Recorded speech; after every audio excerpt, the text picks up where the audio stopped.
All right, welcome in Bears Nation podcast. It is Wednesday, December 27th, and we got a 2-4-1 special today. Myself and Kevin Lapko will be not only recapping what we saw from the Bears on Christmas Eve against the Cardinals, but we also spin it forward to this weekend's upcoming game against the Atlanta Falcons. And so since we have a lot to do today, well, let's get right into it. I mean, the Bears win another game. They get to 6-9.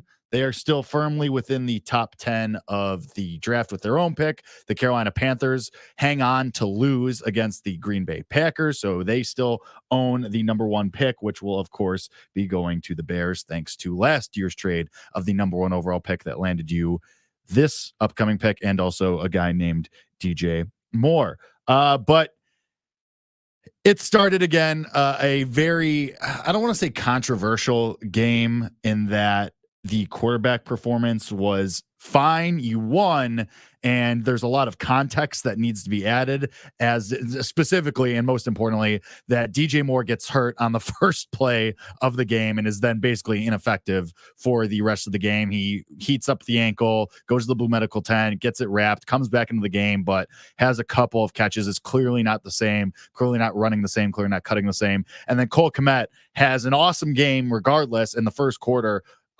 Justin Fields, a bomb to Cole Kmet, a couple of great catches by Kmet, your tight end, and then he gets hurt. He also leaves the game. Excuse me. So then Justin Fields is basically left with a hodgepodge of Robert Tonyan and Tyler Scott and Velus Jones Jr. and Darnell Mooney and the running backs. And the Bears rely on the running game a lot the rest of the way. Justin Fields has a decent day rushing as well. And thankfully for the Bears, the Cardinals, I mean, I don't know if it's thankfully, but the Cardinals are such a bad team that you win the game anyway. There was a minute where you kind of felt like the Bears were about to blow another lead in the fourth quarter, and we were all going to be very upset. But they hang on to win. They win 27-16. Justin Fields' final line, 15 for 27, 170 yards, one touchdown, one interception, as well as 97 yards and another touchdown on the ground, including a 39-yard run, which was absolutely electric. One thing that I do want to talk about, Kevin, the interception, it was bad. It was a bad interception. It was not a good throw. It was not a good process by Justin Fields, but you win the game. I know there are a lot of people saying that, well, it was the Cardinals and you shouldn't have needed DJ Moore and Cole Kmet that badly to put up a big stat line against them. And on one hand, I do kind of agree with that. It is the Cardinals. You should have been able to dice them up regardless. On the other hand, it's Velus Jones Jr. and the corpse of Darnell Mooney and rookie Tyler Scott. So I'm still very firmly in the I could go either way on what the Bears should do with the quarterback position, but I feel like you really didn't learn anything from Sunday's game. Feel like you were on track to have a great Justin Fields game. I mean, the Cole Kmet connection early, I mean, of Justin Fields' 170 passing yards, 107 of them were to Cole Kmet, and 53 of them were on one pass to Cole Kmet. So I'm still firmly on both sides of the argument. I'll go either way. But what about you, your takeaways from Sunday's win over the Cardinals? I know you always have been, always will be firm Justin Fields supporter, numero uno, but what did you think coming away from that game? Yeah, I mean, in the game as a whole, isn't it funny how we as fans and evaluators have already moved the needle to the point where it's not just a win as a win for this team and we're happy with that. The expectation is higher now, and it's already changed because you win that game by 11 points. That's a good margin. You covered the spread. You doubled what you were supposed to beat them by, which was, I think, 4.5. And everyone walks away from it like, oh, it feels like a loss. And I understand why people see it that way, but it's just funny how we've already moved the needle. We've already changed the narrative about how this team is supposed to perform on a week-to-week basis, to the point where we know, and yes, part of it was the game flow, and you had the potential to blow that team out because you're up 21-0. But in general, you have built up this higher standard for this team now. And we've had it that way for the entire year. But a majority of the fan base, and especially the way the beginning of the year went, like you got to a point after you're 0-4 where like, let's just win a game. I don't care if it's by 1 or 50. I don't care if it's against a 3-11 team or 11-3 team. Let's get a win. You walk away now knowing that the standard for this team is higher. And I think that's a significant realization because I think a lot of people realize this team is ready to win at a high rate against good teams and start blowing out the bad teams and doing the things that consistent playoff teams do. So that was realization number one for me. And number two, when it comes to Justin Fields, like, I understand what people are talking about after this game. Like, oh, it was the quintessential Justin Fields game where he had a couple big plays, a huge run, some spectacular, phenomenal plays, right? And then he had a backbreaking mistake in the fourth quarter. And you're right. Like, it was kind of the quintessential Justin Fields game. And I don't know what he was seeing in the interception. I got to go back and watch the tape and try to figure out why he made that play in that moment, because they had an opportunity to, like, literally go down the field there and, like, end the narrative about, fourth quarter turnovers. Like, he hasn't turned the ball over the past couple of weeks. He's been pretty good. It wasn't his fault against the Browns. It was more of turtling by the coaching staff. He had the chance to say, hey, maybe I'm over this, go down the field, put the nail in the coffin on the touchdown. But the thing that frustrated me most was after he made that mistake, Luke Getsy in the offense, the following drive, showed they couldn't trust him again. So the following drive, they get to 3rd and 1. And what do they do on 3rd and 1? Direct snap to Roschon Johnson. 3 and out. You kick the ball away, and you look like you might lose the football game. And I tweeted, I said, inexcusable. I said, they deserve to lose after that moment. And I think that's the frustrating thing, is Justin Fields is a really good player at not letting mistakes compound, not letting them get the best of him. Wipe it away, flush it away. I don't think the coaching staff sees it that way. The coaching staff says, hey, you make a mistake, right? If you make that one back-breaking mistake, guess what? We're not even going to allow you to make it again. We're going to run the ball 3 times. We're going to take the ball out of your hands on 3rd and 1. Do you watch the Philadelphia Eagles? Do you know how big Justin Fields is? Do you watch the Baltimore Ravens? It's a go-to play for Justin Fields, and they run a direct snap to Roschon Johnson. That frustrated the hell out of me. They took the ball out of his hands, but it doesn't absolve Fields of the mistake he made in the previous drive. He shouldn't have thrown that ball. That shouldn't have been an interception. He had a real chance. He had a real chance to kind of quiet some narratives about his performance in the fourth quarter. So, like, it's hard for me to, like, teeter either way after this game about Justin Fields. Like, obviously people know my stance on him, and his game on Sunday isn't going to change that, right? Like, and I don't think it should. I think it's more about, like, this year in general, and watching, like, the Chiefs and watching the quarterback play around the NFL this year. Is it not an affirmation of, like, what we already know about the evaluation of Justin Fields? About, like, you need the right system. You need the right, players around you. And if you don't have those things almost perfect, odds are it's not going to look good. Like, Justin Fields is playing at the same level as Patrick Mahomes right now. And Patrick Mahomes is being coached by the guy that coached Justin Fields his first year, right? Like, we are ignoring a lot of the consistencies around the league right now, at least, with system, players around them, and the performance of the quarterback. Look what's happening in Jacksonville, right? Look what's happening in a lot of other places around the league right now. Look what was happening in Buffalo before they fired Ken Dorsey. Like, these things are real, Jake. And I just think it's naive to not acknowledge that when you are talking about Justin Fields in relation to other quarterbacks around the NFL. So I agree with that. I will say that because here's the thing. The clock has been and continues to tick on Justin Fields. Wait, but Jake, why does the clock have to tick? Like, this is why I don't understand. Because, again, it goes back to the same conversation of you're Ryan Poles, you're starting to feel the heat. If you clean house and come in with a new coach, new quarterback, new alignment, it buys you more time. It doesn't matter what we think is right or correct. It's Ryan Poles, how do I extend my career here? And so, and even so, coming into the season, it was always evaluation of Justin Fields. This was always an evaluation year. And this is to talk about, and whether that's right or wrong is not for me to say. But the point being that coming into this game, you had 3 games left to continue to prove that you are ascending, that you're getting better. I'm not saying you're wrong, by the way, about the system and about the players around. You're not wrong whatsoever. You're right. Josh Allen, look what's happened after Ken Dorsey left, has entered the MVP conversation. Look what's happened with Lamar Jackson when his first year with Todd Monken might win the MVP. But my point being that coming into this game, you're Justin Fields. You had 3 games left to prove yourself, and you still made, and I'm not saying that this is the end all be all, But one of the biggest criticisms of Justin Fields and why we think that he might not be able to make the jump, because this has been a consistent thing, is bad throws like that bad interception. And now he seemingly doesn't move on from these. Whether that's the system or not, it, like you said, we don't know what he was seeing. There was an opportunity there for you to make this a 3-touchdown, 0 interception game, 0 turnover game. And we would have walked away happy as hell. But I mean, Kevin, even in real time, he made that throw, he made that interception. I was like, what was he going for? I know. What, I know. You know, so my point being, you came into this game with 3 games left and you still made a critical error that has been a criticism of your game for the last 3 years. And you continue to make those mistakes. I'm not saying that I'm saying, oh, because of this, he's got to go. Not saying that at all. But I'm saying that there is sand running out of the proverbial, whatever you want, whatever the hell it's called. So time is running out is what I'm saying. And now you have 2 games against a bad defense too. Kevin, this is one of the worst passing defenses in the NFL. That's going to be another tick Cardinals. If you're Ryan Poles. Yes. This is going to be another tick if you're Ryan Poles against Justin Fields there and saying, okay, because you're right system, right, blah, blah, blah, blah, blah. I'm not saying you're wrong.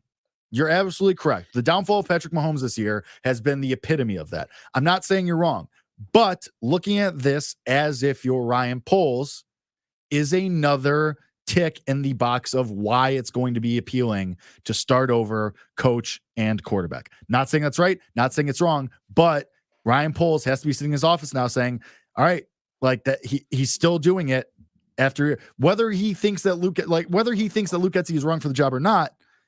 It's going to be another reason that it's going to be appealing for like taking talent out of it, talent and whether Justin Fields is better than these guys or not. And we're taking out what the players are publicly saying about Justin Fields out of it. It's going to be Ryan Poles' survival instinct. And I think that why though? It should. This is what I don't understand. It doesn't make any sense though. Like we're looking at this. Okay, we're looking at this so individualistically. Like we are looking at this as if Justin Fields isn't even a member of the team. Like he's just his own individual entity. And when it comes to our evaluation of the Chicago Bears, like it's just Justin Fields and it's the other 51 guys. Let's look at this from a team standpoint. You can say what you want about Justin Fields' progression. Really the last, let's say 8 weeks since he returned from injury. We'll put that timeline on it. What has the team done since then? Since he's returned from injury, the team has looked like a playoff team. The team has played like a playoff team. The team has looked like a top 15 team in the NFL, indisputably, as a team, right? And we ever talk about it as a team. So everyone assumes this, Jake. Everyone assumes that the assumption pretty much that people are making is you have a team that's ready to win. Mm-hmm. If you draft Caleb Williams, your team is better. You are upgrading the team if you draft Caleb Williams. Sure. And there are very, very, very few situations where rookies make the playoffs and win something significant in the playoffs. There are very few situations where a rookie comes right in and thrives immediately. We've seen it over and over and over again. There are anomalies. It does happen. CJ Stroud, it's happened, right? There's times where it's happened, but watch Trevor Lawrence, quote unquote, generational prospect, his rookie year. He wasn't very good until he got the right system and everything in there and the right team around him. And yes, you can say the Bears do have a talented team and are probably a better situation for a rookie to walk into. But this notion and this idea that Ryan Poles is extending his life if he drafts a quarterback is just wrong, because we know, and the Bears should know, this is a team that should have made the playoffs this year. And boy, if they don't make the playoffs next year, regardless of the quarterback situation, it's a failure. So say Ryan Poles drafts Caleb Williams, and they have all these guys on contract. They spent all the money. You got guys who are, Tremaine Edmonds, TJ Edwards, DJ Moore, everybody on the team's on a 3 to 4 year contract. The expectation next year is you better win the fucking division, make the playoffs, because your team's talented enough to do it.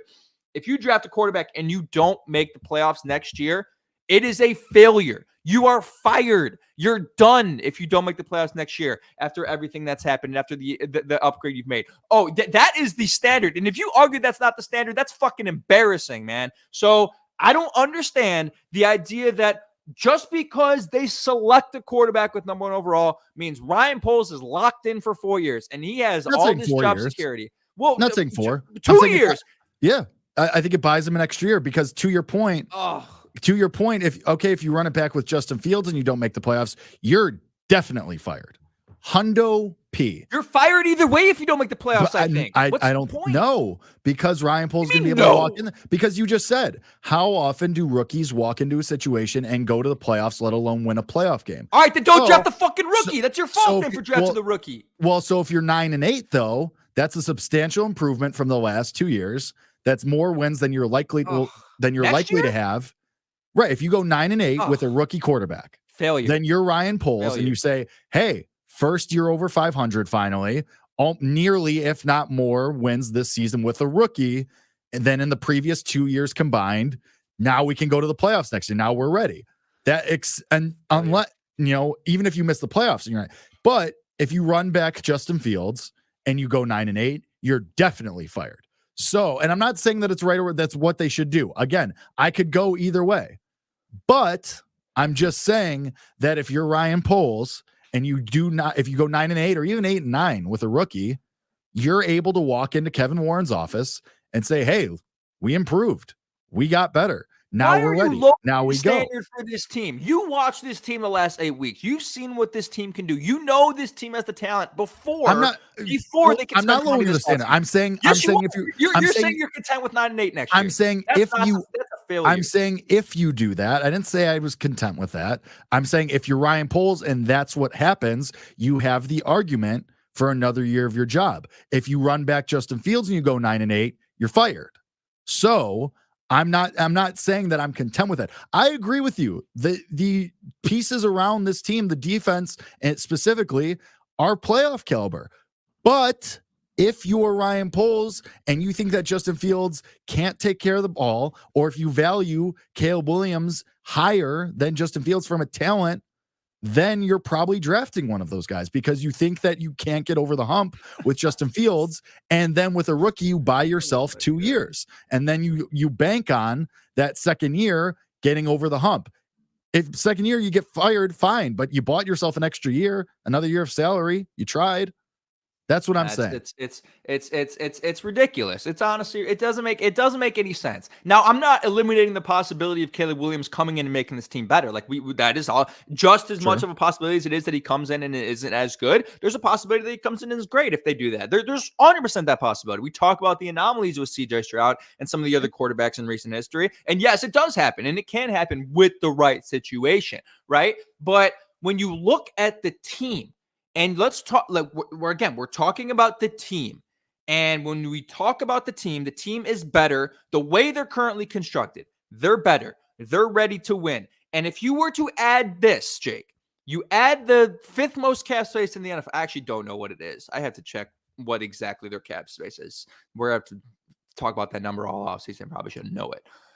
If you were to add all these additions in the offseason, make the team better, fire Luke Getsy, and then trade the first overall pick for 3 first-round picks who instantly, one or two of them in this year, will make your team better, and then one next year or maybe the year after, right? Like, talk about the team.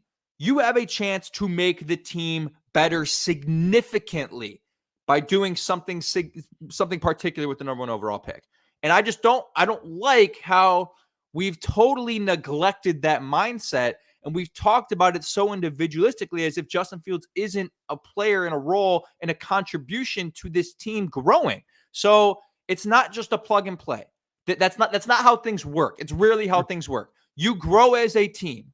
You grow and you grow and you fall off as a team, right? That's how the NFL, that's how sports work, right? You can't just assume that you grow and then input someone else and continue to grow at the same rate. Like that's not necessarily how things work. So I just don't, again, like back and forth all day. We could do this. We're going to do this for 5 months. I'm sorry we've done it for 20 minutes on this episode, but it's just frustrates the hell out of me that there's just this assumption that Ryan Poles has job security. Like, Jake, God forbid, like you're talking about 9-8. God forbid they're worse next year. Like, God forbid Caleb Williams is Johnny Manziel. God forbid it's a terrible evaluation. He crumbles. And like, you don't know. If that were to happen, Ryan Poles is fired into the sun. And guess what? He's never getting a job ever again. Because if he had Washington in his ear saying, 3 first-round picks, or he had Las Vegas in his ear saying 3 first-round picks and Max Crosby.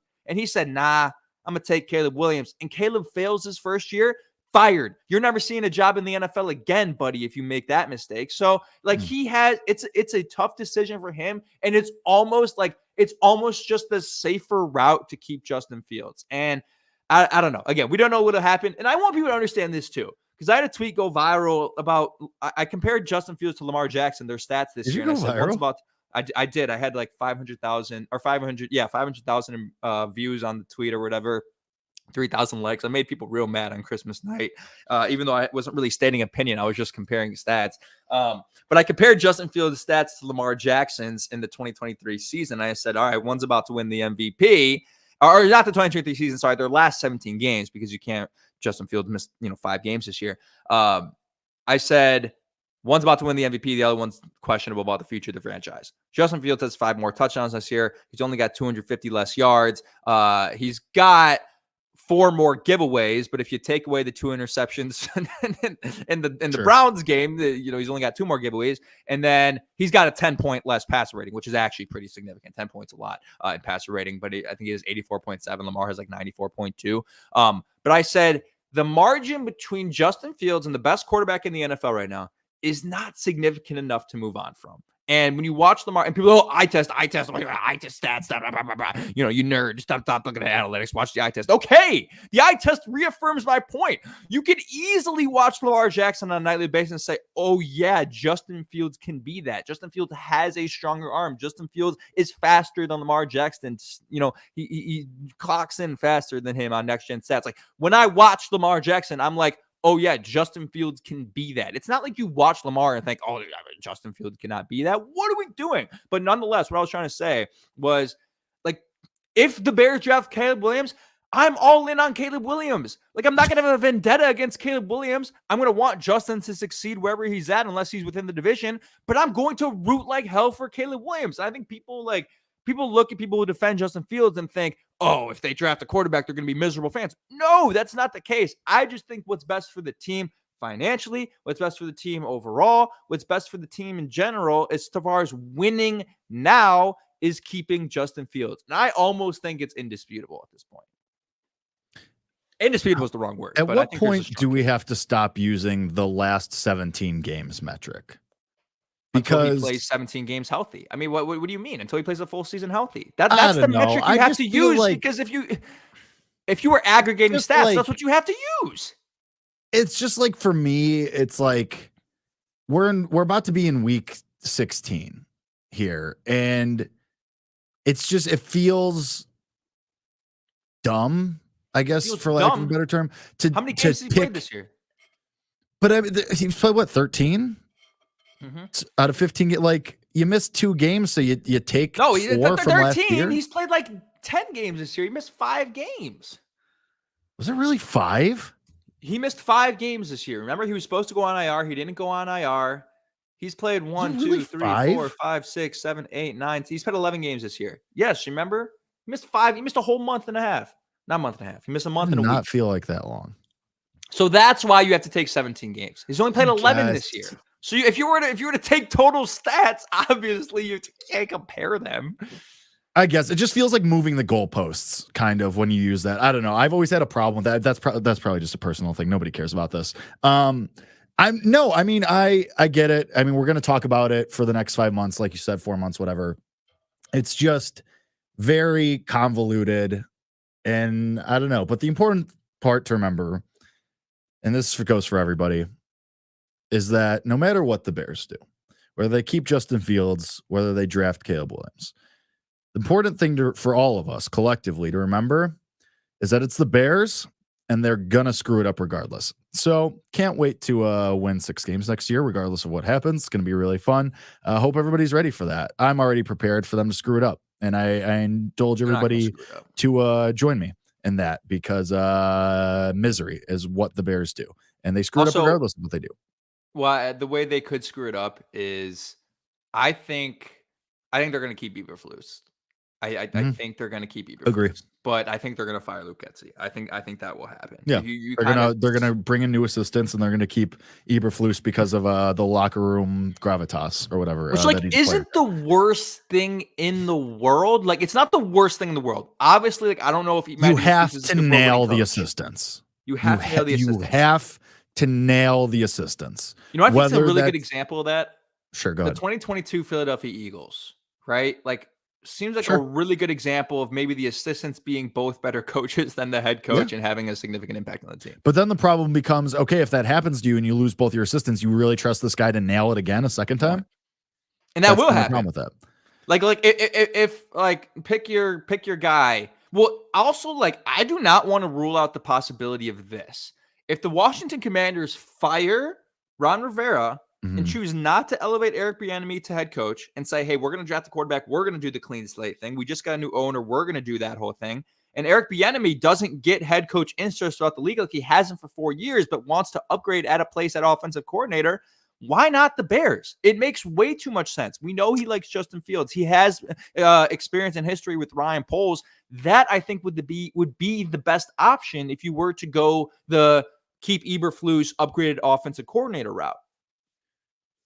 Isn't there a chance, though, that if you're keeping Fields, that you traded the number 1 overall pick to Washington and that maybe they have a rookie quarterback, that Bieniemy would be like, okay, I can make this guy my guy. But they wouldn't decide that at get a head coach job. They would have to decide coaching decisions in the first month before they draft a quarterback. Right, but I mean, even if he stays as offensive coordinator, like whoever gets brought in, he sticks around as the offensive coordinator and they say, hey, we're going to draft this guy. And we want you to be able to mold them. I think that's a possibility. I don't know if I want Bieniemy anymore.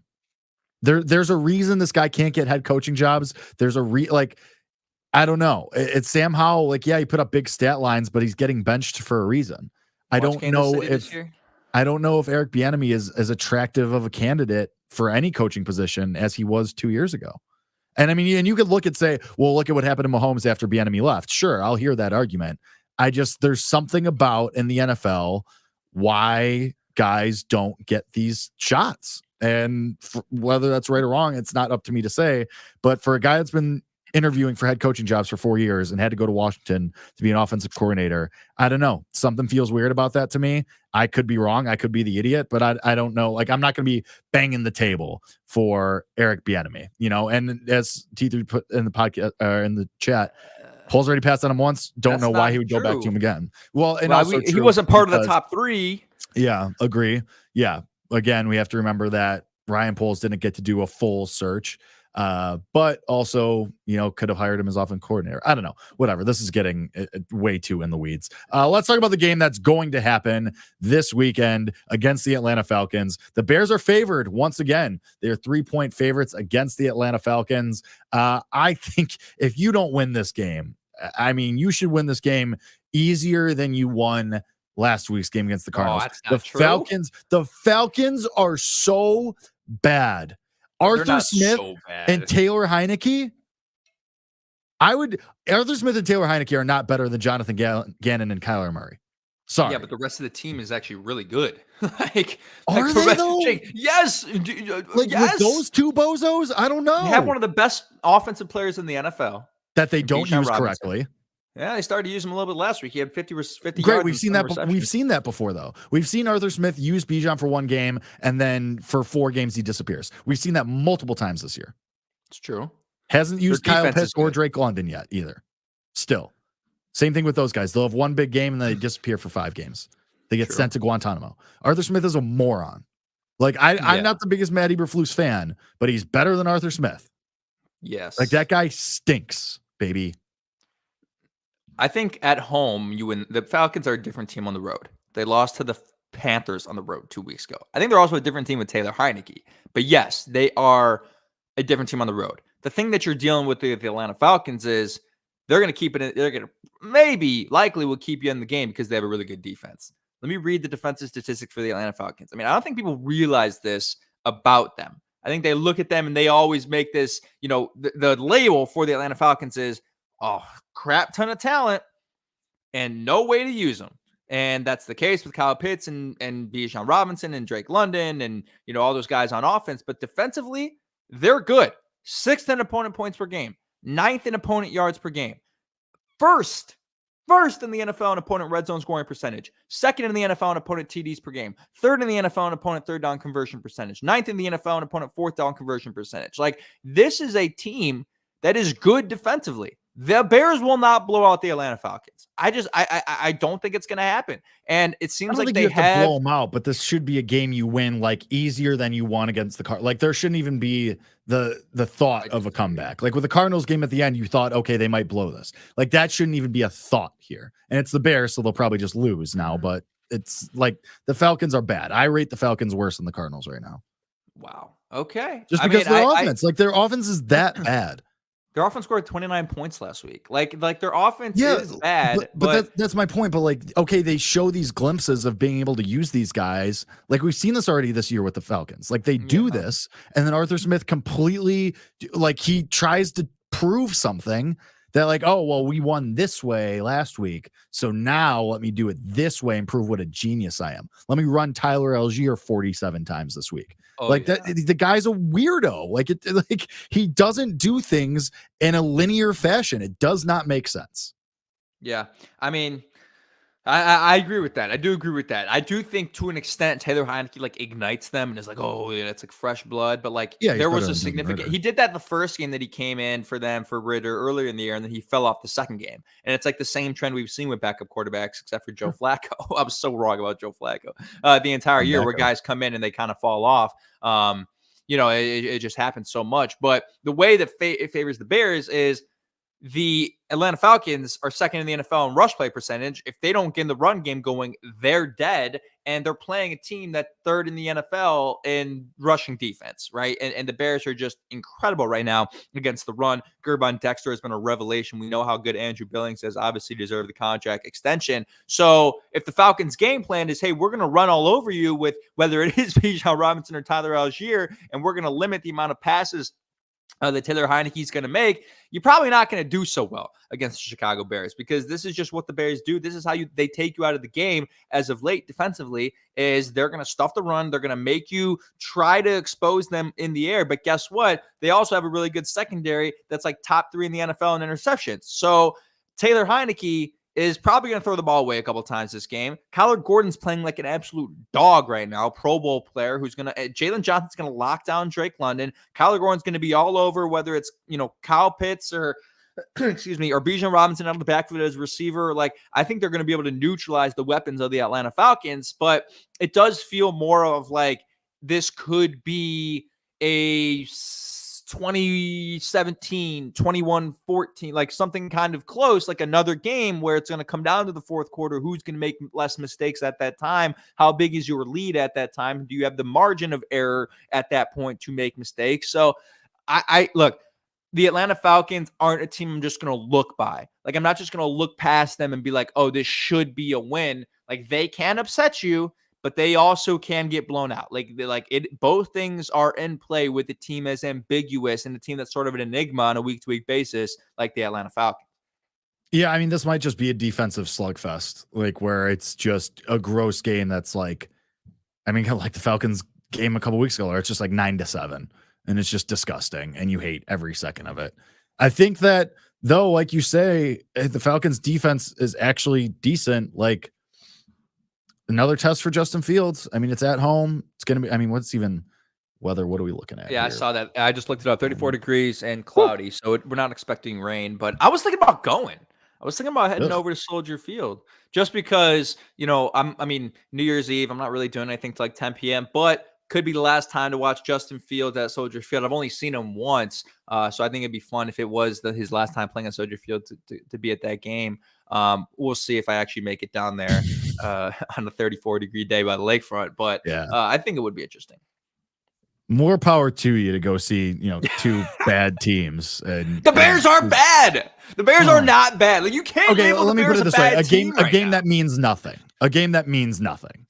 It doesn't mean it honestly doesn't mean nothing for the Atlanta Falcons. I mean, they still have a path to win Yeah, I the guess. NFC South. I mean, Disgusting. there's a path for them. And Jake, I don't know what you're talking about. Nothing. This less than 1% chance the Bears have is very much a play. Hey, look, if the Bears can lose 3 games, have a 0.003% chance to lose the 3 games they lost to Detroit, to Cleveland, and to Denver, then there is a chance that they could make the Yoffs. I'm starting the club 8-9. We're getting in. We're upsetting the Eagles in round 1. Revenge for 2019 or 2018. The game was played in the year 2019. It's happening. I'm sorry, Jake. It's happening. Bears Yoffs. Lock it in. Place the bet. I don't care. Place it. We're getting in.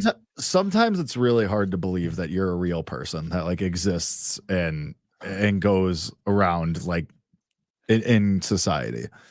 It's really hard to believe because the thing is I know you're not doing You're it. the You one to be believe this. talking. You You're the believe one it. to be What? talking. What? What? Who is your top Spotify artist? Was like a composer from some weird ass TV show. It was Game of Thrones. I'm the weird. Game of Thrones. Okay, not as weird, but still, I'm the weird one for thinking. I the like Bears my are gonna movie get in. soundtracks to start my day. I don't like. This dude is doing like 30 reps on the bench just listening to like Game of Thrones. I'm working. Okay. All right. Yeah. It's definitely not when I'm walking to work is when I'm listening to that. And that's even weirder. Dude's just sitting on the train. Everyone's like, oh, he's probably listening to Drake and he's listening to fucking, what's his name? Gustavo something? Like, yep, you nailed it. Yep. Good job. Like this guy is a specimen. He's a specimen. That's correct. Anyway. Scott C from Iowa is with me. Bears are getting in. Anyway, what are your bold predictions for this game then? Other than you might be there. Justin Fields, 7 touchdowns. Bears win. No, I'm just kidding. I think the Bears find the end zone again in this game. Like we know Taylor Heineke prone to making mistakes. He's probably like the thing about Taylor Heineke you have to understand is wins. You just said you think the Bears find the end zone. You left out a word there. Okay, the Bears scored a touchdown in the game. That's a bold prediction. The Bears defense finds the end zone again. Taylor Heineke is a player who obviously has no path to being a starting quarterback in the NFL anymore. It's just that is just out of the realm of possibility, but he does have the path to be a good backup and still be a guy who is making consistent money. I'm not sure what his contract is like in Atlanta, but he's got something to prove. So he's going to go out there and he ain't just going to dump it down to Bijan all game. Wins don't help him. He's going to try to make a big play. He's going to try to put up one of those backup stat lines that make everyone think that he can still play again. And he's going to try to throw the ball down the field on a Bears defense that's really good. He's going to try to fit the ball into a couple windows that aren't open, and that's going to get closed off by Jalen Johnson. So I think there's going to be a pick 6 in the game, and I think it's going to be Jalen Johnson one more time this year to put a stamp on his 2023 season, to make him an all-pro, and to say, look, man, MFer, pay me. All right. So I think that's what what's going to happen in this game. Jalen Johnson has been near the ball a ton this year. He's been by the football. He's had a ton of potential to take multiple, picks to the end zone, and it hasn't fallen his way multiple times. He does have one interception, but I think he gets another one in week 16, and he's going to walk into that MF in office after the game and say, blank check, pay me. So that's what I'm going with, bold prediction defensively. I'm going to keep running it back because it feels like we're right there. Montez Sweat touchdown. It feels like he's right there. You picked this like 5 weeks. No. I think this is 3 weeks in a row. But I eventually I'm going to be right because he keeps his hands are always on the ball in some way. Like he had the swatted pass this week against the Cardinals. Like he's always touching or around the ball. It feels like we're like this close, and somebody in Taylor Heineke that is prone to giving the football away in an offensive line that's not that great in Atlanta. If it doesn't happen this week, I'll move on to something else, but I'm going to run it back for a 3rd week in a row. One more time. Montez Sweat, defensive touchdown. And now he's just going to catch a touchdown. It's going to be very stupid. But anyway, that will be mine. Yeah. He's going to catch it. Put him in on offense. Mm-hmm. Yeah, like if there's any time to do it, like let's get weird, right? Yeah, Like just try like why shit. not get Throw weird? shit at the wall. Let's do a Gervon Dexter direct snap or something. I think they said last week in the pregame show, Matty Eberflus was like, yeah, we got some things cooked up this week. What did they cook up? A Roshan Johnson direct snap in a one score game in the fourth quarter? Well, Like I mean, you would hope that Cole Kmet and DJ Moore getting hurt probably changed things. That is true. And that's actually such a, like, when you said that in the beginning of the episode, I didn't even think about that when it came to the evaluation of Justin Fields. And like, I don't want to like do this again and make excuses, but like, you take those two guys out of the offense, It's top two guys. there's nobody. And you could tell that DJ was not right that entire Right. game. Yeah. He was a decoy. And I was pissed because I had to parlay a ton of guys to get 70 plus yards. Guess who the only one to not get 70 plus yards was? DJ Moore. So it wasn't a Christmas Eve miracle for me. But do you have anything on the offensive side of the ball for a bold prediction? It just feels like we can't even be bold anymore. It's just like, just play a clean game. Like just put the ball in Justin Fields' hands and let him try to prove that he can be the quarterback going forward. I know, prove to the coaches and the front office. I know some of us here are already convinced, but I digress. So I don't have an offensive bold prediction. It's so hard to get bold with any of this, especially if Kmet and Moore end up being limited or missing the game. Why don't people, real quick, why don't people like the throwback uniforms? I like the I throwback like them. uniforms. I think they're fine. People are like, oh, I don't like them. I like them. And I think the Bears need to get more creative with some of their uniform, Agree. styles this year. Choices. I mean, or next year. Excuse me. The fact that we have not seen the polar bear all white Chicago Bear uniforms. Yeah, those are cool. You have a name for it. I can make a graphic tomorrow for it. The polar bears. It's a winter in Chicago. Here come the all whites. It makes no sense. It would be winter? Beautiful. Is it? Yeah, it feels like spring. 50 degrees on Christmas, which is incredible. But 34 on the, of course, doesn't have to be 50 degrees when I'm going to go to the game. Prediction, score, lock it in for the second to last time this year. Send us off with some good vibes, Jake. The last show of 2023 is that factual? It is. Yes, it is. I do think the Bears win this game. They should win it handily, especially if we're both predicting defensive touchdowns. I think that the Bears should take care of business here. I'm going to say that they win this game 28-10. Oh my God. Okay. I wasn't expecting that. I don't think the Bears will score 28 points in the game. I said Atlanta's the number one team in the NFL in opponent red zone scoring percentage, so I think the Bears will kick a decent amount of field goals by their kicker, who signed a contract extension. Even talk about that. Applause. We should have a sound effect in here for applause, but I mean, well deserved for Cairo Santos. A very reliable, manageable contract for the Chicago Bears, and he said he took less money because he wanted to be here and he was just happy to be in Chicago. Like, what a great guy. Cairo Santos is just like a great dude.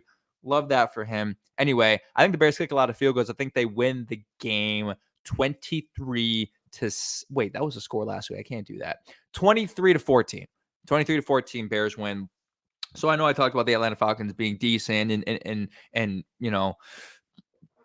being a good team defensively, but if I'm picking a pick six to happen, that would mean the offense only scores one touchdown, which I think is honestly possible with the way this Falcons defense has been playing. So 23-14 with one of those touchdowns for the Bears coming defensively. One last thing, Jake, before we head out, like these last two games, and I know we kind of talked about this in the beginning, but if I were to tell you at the end, say they win the last two, say they end second in the NFC North, which is very much in the realm of possibility with the Vikings playing another one against the Lions and with Nick Mullen starting and with the Packers playing Chicago the last week, which, would decide potentially the pecking order in the division. Now, it wouldn't be good because the Bears would play a much harder schedule in 2024 because they play the opponents who are ranked second in the division versus fourth in the division. But if I told you at the start of the year, I said, hey, I found the script for the 2023 NFL season. Here's what it says for the Chicago Bears. They went 8-9.